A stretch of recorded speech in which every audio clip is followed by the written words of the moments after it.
Studio monitor's job isn't to make your music sound good, it's to tell you exactly where your music sounds bad. If your speakers are fun to listen to, your mixes might be suffering. If you're building a home studio and it's time to buy speakers, watch this video and I'll tell you everything to look for. I'll also tell you about the 4 different pairs of monitors I have personally owned because they were popular. So you are actually not looking for speakers. You are looking for an honest tool to help you monitor your mixes. This is the framework I use to evaluate whether studio monitors are ideal for mixing in a home studio or not. Number 1, does it have a flat frequency response? This is a must for mixing. A studio monitor's job is to tell you the truth about your mix. It should not boost the bass to make things sound exciting. It should not hype the high end to sound crisp and impressive. It should play back what's actually there in your DAW. Nothing added, nothing removed. Consumer speakers like your Bluetooth speaker, your AirPods, Sonos, they are engineered to sound good. They're designed to be enjoyable. Studio monitors are engineered to be honest. Because check it out, if you're mixing on speakers with boosted bass, you're actually going to lower the bass in your mix. Then your mix might not have enough low end when you go listen on your headphones or in your car, and vice versa. When I've mixed on monitors with more high end, my mixes end up kind of muddy because I'm compensating for what my speakers are adding. Then, near field versus midfield. Most home studios need near field monitors, speakers designed to be listened at a close range, typically 2 to 4 feet away. Midfield monitors are for larger rooms and longer listening distance. So if you're in a bedroom or home studio, you want near field. Woofer size. I prefer 8-inch woofers or more if you don't have a separate subwoofer. This guy determines how much low end the monitor can physically reproduce. So a 5-inch woofer might not even be capable of playing frequencies below 60 to 70 hertz. An 8-inch gets you closer to like 38 hertz. This matters because if your monitor can't reproduce the low end, you can't mix properly. Active versus passive. Active monitors have a built-in amplifier.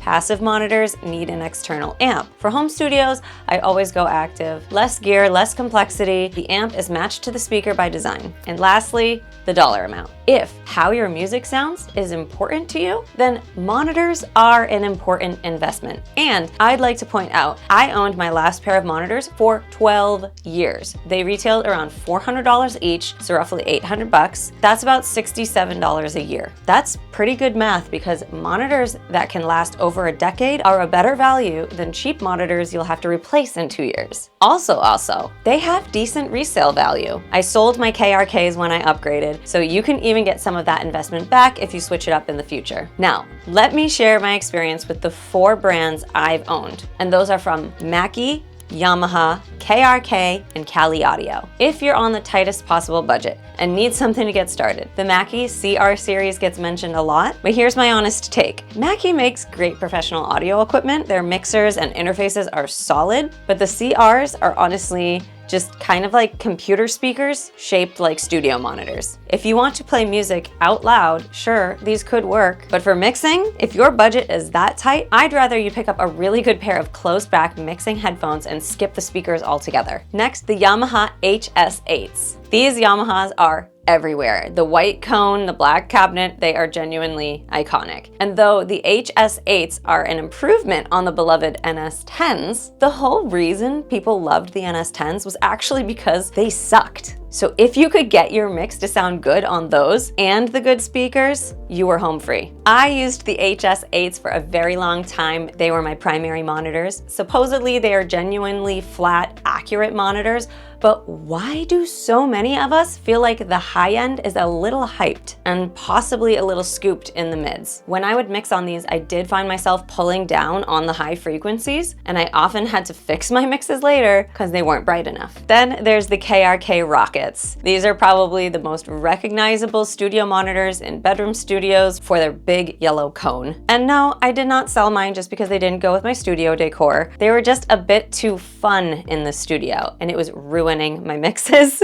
Kind of the opposite of the problem with the Yamahas. These had a bit of low-end color that give you a heavy bass in the studio. I've explained this problem ad nauseum, so let's move on to the Kali Audios. These ones are the Kali Audio IN-8 V2s or project independence. They feel really clean, no excessive warmth or excited highs. Of all the monitors I've had, these feel like the truest flat frequency response. And one thing that makes these especially useful for home studios that don't have a ton of space is the boundary EQ on the back. Okay, so if you didn't already know this, kids, when you place speakers against the wall or too close to the wall, or even worse, in a corner, you get a frequency buildup problem, primarily in the low end. So look what Kali Audio has done for us. They've drawn a whole map on the back of the actual monitor to show you how to set this EQ to compensate for that buildup. That's probably why I feel like I'm getting the most ideal flat response, because I'm compensating for these being kind of close to the wall. So these are my current monitors and I love them. They're about half the price of their competing monitors, which is probably why they're going viral. In this video right here, I go into all the other gear you're gonna need when setting up your home studio, so do not miss this one. Whether you're setting up for the first time or you know it's time to upgrade, check this one out, click that subscribe button for me, and I'll see you over there.